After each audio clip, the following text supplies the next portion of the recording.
Hello students, time and tense में अब next topic है हमारा प्रेजेंट परफेक्ट। चलिए शुरू करते हैं प्रेजेंट परफेक्ट।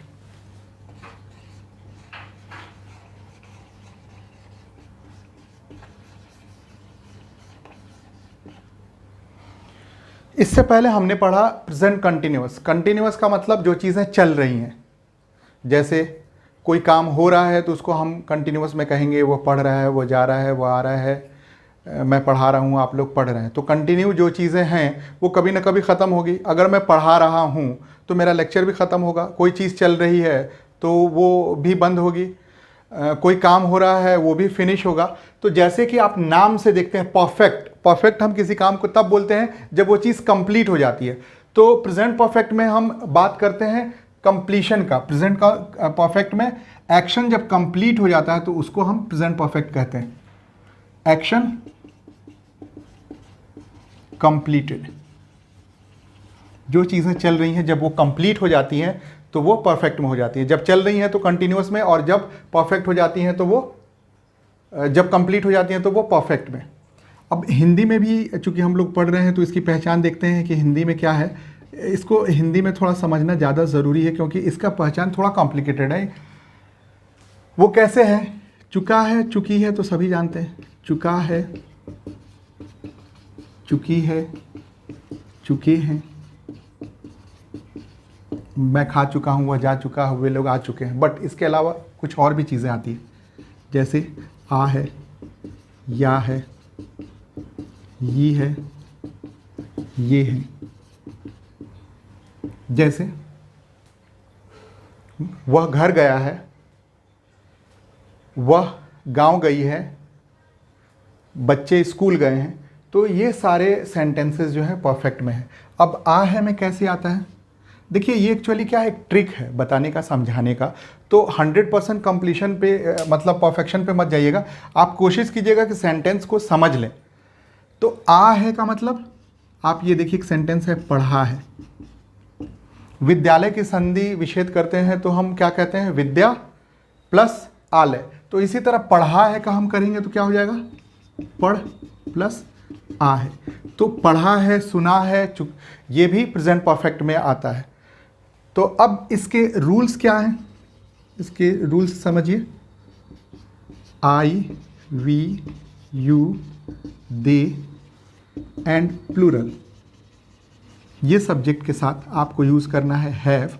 और हैव के बाद याद रखिएगा हमेशा वर्ब की थर्ड फॉर्म यूज़ होती है, प्लस ऑब्जेक्ट। दूसरा है ही, शी, इट एंड सिंगुलर। इसके साथ हैज़ यूज़ होता है और प्लस वर्ब की थर्ड फॉर्म प्लस ऑब्जेक्ट। जैसे मैं पढ़ चुका हूँ। तो चुका हूँ, चुके हैं, चुका हूँ, इट इज। तो मैं पढ़ चुका हूँ, तो मैं के लिए क्या लगाएंगे आप? आई। आई के बाद क्या आपका सब्जेक्ट हो गया, ये आपका सब्जेक्ट का पोर्शन हो गया, ये कंप्लीट हो गया, इसमें से आपने आई ले लिया। अब आई के साथ आप क्या यूज़ करेंगे? हैव। तो यहाँ आप लिखेंगे हैव। अब पढ़, वर्ब कौन है इसमें? पढ़ना। पढ़ना की थर्ड फॉर्म क्या होगी? रेड। तो आई हैव रेड। वह घर जा चुका है। तो क्या होगा? He has. ही के साथ आप देखिए क्या यूज़ कर रहे हैं? हैज़ यूज़ कर रहे हैं। तो ही हैज़। हैज़ के बाद वर्ब। वर्ब मैंने बताया जिसकी हिंदी करने में लास्ट में ना आता है। तो इसमें वह घर जा चुका है, जाना। तो जाना की इंग्लिश क्या होती है? गो। और गो की third form go, went, gone. तो he has gone to house. Clear? अब एक सेंटेंस और है, मैंने सुना है।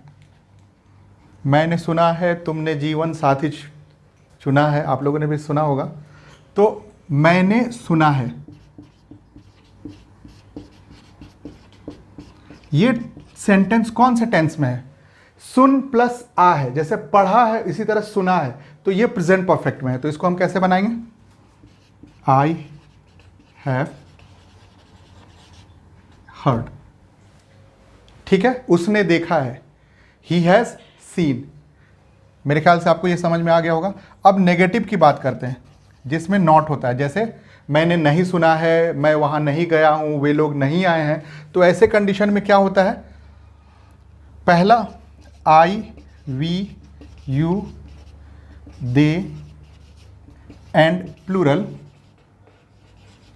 के साथ आप यूज करेंगे हैव, नॉट, और उसके अलावा वर्ब की थर्ड फॉर्म प्लस ऑब्जेक्ट। और दूसरा है ही, शी, इट एंड सिंगुलर, इसके साथ आप यूज करेंगे हैज और उसके साथ नॉट प्लस वर्ब की थर्ड फॉर्म प्लस ऑब्जेक्ट। अब इंटेरोगेटिव में क्या यूज करते हैं? इंटेरोगेटिव क्या होता है? जिससे आप क्वेश्चन बनाते हैं, वैसा क्वेश्चन जिसका आंसर आप यस या नो में दे सकते हैं। जैसे वह घर गया है, he has gone to house, वह घर नहीं गया है, he has not gone to house. क्या वह घर गया है? तो अब इसमें जो हैव या हैज़ है, इसको आप सेंटेंस के शुरू में रखेंगे। जिसमें हैव लगना चाहिए उसका हैव बाहर आएगा, और जिसमें हैज़ लगना चाहिए उसका हैज़ बाहर आएगा, और उसके बाद बाकी वैसे ही हो जाएगा। जैसे मेन सेंटेंस हमारा क्या है? मेन में क्या है? सब्जेक्ट है प्लस हैव है प्लस वर्ब थर्ड है। तो अगर हैव सेंटेंस के शुरू में आ जाता है, हैव सेंटेंस के शुरू में आ जाता है, तो ये सब चीज़ें बाद में आ जाएंगी, यानी सब्जेक्ट आपका बाद में आ जाएगा और वर्ब की थर्ड फॉर्म प्लस ऑब्जेक्ट। ठीक है, कुछ एग्जाम्पल्स भी कर लेते हैं।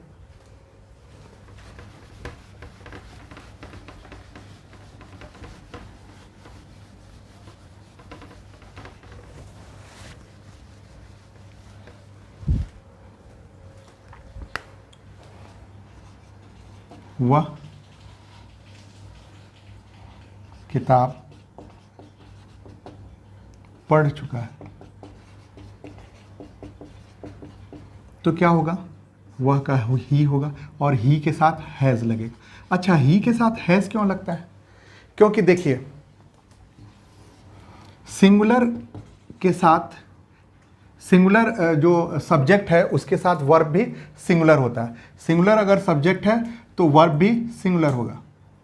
जैसे ही सिंगुलर है तो इसके साथ जो हेल्पिंग वर्ब आता है वो भी सिंगुलर है, तो ही के साथ हैज सिंगुलर है। अच्छा, ये हेल्पिंग वर्ब को के भी सिंगुलर प्लूरल होने का मैं आपको तरीका बताता हूँ। कैसे पता चलेगा कि कौन सा हेल्पिंग वर्ब सिंगुलर है? तो देखिएगा, लास्ट में जनरली जिसके लास्ट में एस आता है ना, वो सिंगुलर हेल्पिंग वर्ब होता है। जैसे हैज़ है, फिर आपका डज है, फिर आपका हैज़ का और बताइए इज़ है, वॉज है, ये सब में आप देख रहे हैं लास्ट में एस आ रहा है। तो जो भी हेल्पिंग वर्ब के लास्ट में एस आता है वो सिंगुलर होता है, और सब्जेक्ट आपका जो सिंगुलर होगा उसके साथ आपका सिंगुलर हेल्पिंग होगा। सब्जेक्ट प्लूरल होगा तो प्लूरल हेल्पिंग वर्ब होगा। तो इसी वजह से ही क्या है? सिंगुलर सब्जेक्ट है, तो इसका हेल्पिंग वर्ब भी सिंगुलर होगा। तो ही के साथ हैज़ लगाएंगे हम, क्योंकि ये सेंटेंस प्रेजेंट परफेक्ट का है। तो ही आपने यूज कर लिया, फिर हैज़ यूज कर लिया। अब उसके बाद जो वर्ब है उसका थर्ड फॉर्म बनाइए। तो वर्ब का थर्ड फॉर्म रीड का मैंने ऑलरेडी आपको बताया ही है, he has read the book. अब नेगेटिव बनाएंगे, he has not read the book. और interrogative, has he read the book. ठीक है, इसी तरह से अगर होता I have written a letter, I have not written a letter, have I written a letter. तो ये हो गया आपका प्रेजेंट परफेक्ट का कंसेप्ट। अब देखिए आपके एग्जाम में कैसे पूछा जाएगा। उसमें रूल्स नहीं पूछे जाते हैं, उसमें सेंटेंस दिया जाता है और चेक किया जाता है कि आपको सेंटेंस की समझ कितनी है। तो याद रखिएगा, जो भी सेंटेंस में हैव हैज़ रहे और वर्ब की थर्ड फॉर्म है उसको आप समझ लीजिए कि प्रेजेंट परफेक्ट में है। अब इसकी ज़रूरत जहां होगी वहां आप यूज़ करेंगे। जैसे this is first time in my life that I hear such an interesting story. तो अब इसकी एक बार मीनिंग हम अगर करते हैं तो इसकी मीनिंग होती है कि यह जीवन में मेरे पहली बार है कि आई हियर, मैं ऐसी अच्छी कहानी सुनता हूं. आई हियर यानी आई गो का मतलब क्या होता है, मैं जाता हूं. तो ये सेंटेंस यहां पे सिंपल प्रेजेंट में आ रहा है, जबकि सेंटेंस के हिसाब से इसकी मीनिंग क्या होनी चाहिए कि यह जीवन में मेरी पहली बार है कि मैंने इतनी अच्छी कहानी सुनी है. तो सुना है, सुनी है कौन से टेंस में आता है, प्रेजेंट परफेक्ट में. तो यहां पे आपके सेंटेंस में एरर होगा. अगर ऐसे मान लीजिए सेंटेंस दिया गया है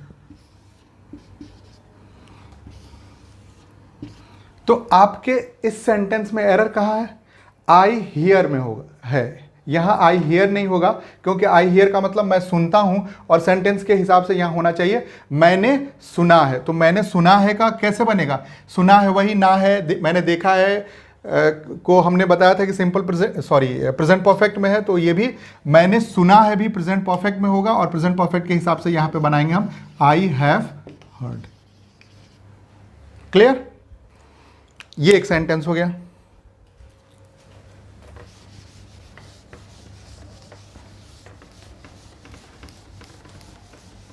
अब दूसरा एक और सेंटेंस देखिए,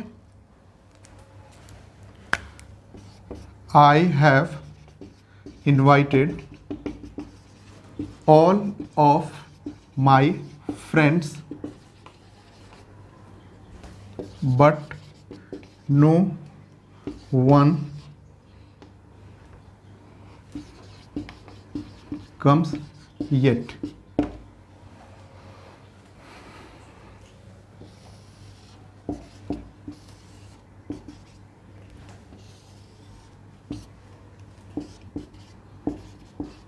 इस सेंटेंस में देखिए क्या एरर है, मैंने अपने सभी दोस्तों को बुलाया है बट कोई नहीं आता है.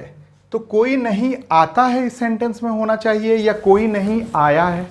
अगर सेंटेंस में कोई नहीं आया है आता है तो कोई नहीं आया है लास्ट में आ रहा है या है, तो कौन सा टेंस होना चाहिए, प्रेजेंट परफेक्ट में. इस सेंटेंस को सॉल्व करने का दो तरीका है. एक तो ये देखिए कि जनरली येट, ऑलरेडी या first time in my life,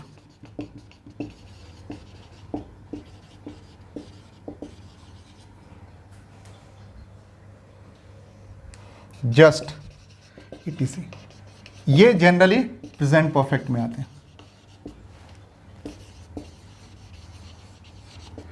most of the time जब ये वर्ड आते हैं तो सेंटेंस आपका प्रेजेंट परफेक्ट में होता है. तो यहाँ पे येट आया है तो येट ही ऑलरेडी आपको बताता है कि जो आप येट जिस सेंटेंस में यूज़ किए हैं वो सेंटेंस आपका प्रेजेंट परफेक्ट में होना चाहिए. प्रेजेंट परफेक्ट में सेंटेंस को आप कब बनाएंगे, जब आपको मालूम होगा प्रेजेंट परफेक्ट का रूल क्या है. तो मेरे ख्याल से आपको ये समझ में आ गया होगा. आपको ये लेक्चर कैसा लगा, कितना समझ में आया, कितना नहीं आया, हमें ज़रूर कमेंट करके बताइए. Thank you.